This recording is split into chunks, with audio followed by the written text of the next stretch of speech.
উল্টো রাতের আগের দিন আমি ভগবান জগন্নাথ দেবের জন্য যে ভোগ বানিয়েছিলাম তার শেষ পাঁচটুকু আজকে তোমাদের সঙ্গে ভাগ করে নেব। আগের ভিডিও যারা দেখেছো তাদের এই ভিডিওটা দেখতে বা বুঝতে একটু অসুবিধা হবে না, কিন্তু যারা আগের ভিডিওটা দেখোনি আমি বলবো তারা ঝটপট চ্যানেলে গিয়ে ভিডিওটা দেখে নাও, তাহলে তোমাদের এই ভিডিওটা বুঝতে আর দেখতে খুব ভালো লাগবে।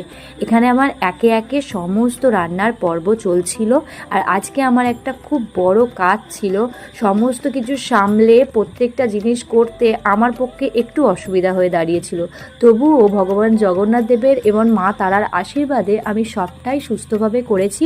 এবার আমার আরও একটা কাজ নিয়ে যেটা আমি ব্যস্ত ছিলাম সেটাও খুব ভালোভাবেই মিটে গেছিলো।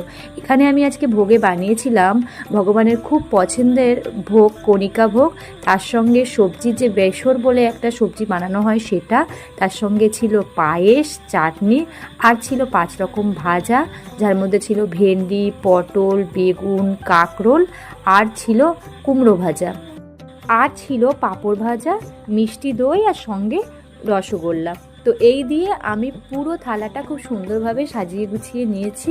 ভগবানের জন্য এরকম থালা ভরে ভোগ সাজাতে আমার বরাবরই ভালো লাগে। তারপর আমি অনেকটা আগে বানিয়ে রেখেছিলাম, তারপরে দাদারা গিয়ে দুপুরবেলা ভগবানের জন্য ভোগটা এনেছে। আর আজকে আমার মা আর ভাই এসেছিলো, তো সবাই মিলে মন্দিরে গিয়ে পুজোটা কমপ্লিট করেছিলাম। এখানে দেখো, তার সঙ্গে মা শীতলাকেও ভোগ দিয়েছিলাম। আর আরও যেসব ঠাকুররা ছিল মন্দিরে সমস্ত ঠাকুরকেই অল্প অল্প করে ভোগটা ভাগ করে দেওয়া হয়েছিল। আর এদিকে আমার লাড্ডু গোপাল তো নমস্কার করতে খুব ব্যস্ত।